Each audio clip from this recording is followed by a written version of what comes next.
Brésil-Maroc, la plus grosse affiche de cette première journée pour moi avec le France-Sénégal et tout ne se passera pas comme prévu. J'attends d'ailleurs ton score en commentaire sur ce match, ça m'intéresse. Le Brésil, c'est une nation qui porte le poids de son histoire à chaque mondial, sauf que depuis 2022, cette équipe cherche encore comment retrouver le sommet.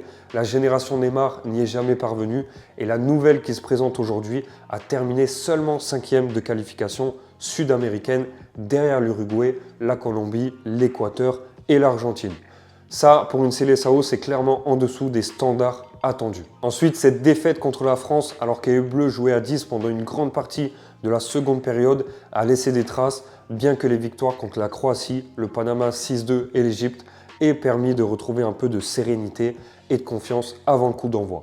Quart de finaliste lors de 8 éditions, ce Brésil reste dangereux sur le papier. La question maintenant, c'est de savoir si ce groupe a vraiment le niveau pour aller au bout. En face, on a le Maroc qui continue de montrer qu'elle s'est installée parmi les plus grandes équipes.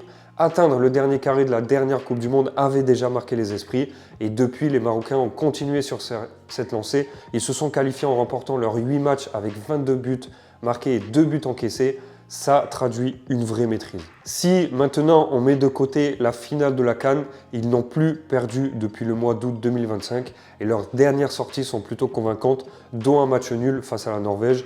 Malgré le changement de sélectionneur après la Coupe d'Afrique des Nations, cette équipe donne toujours l'impression d'avoir une identité et une certaine régularité.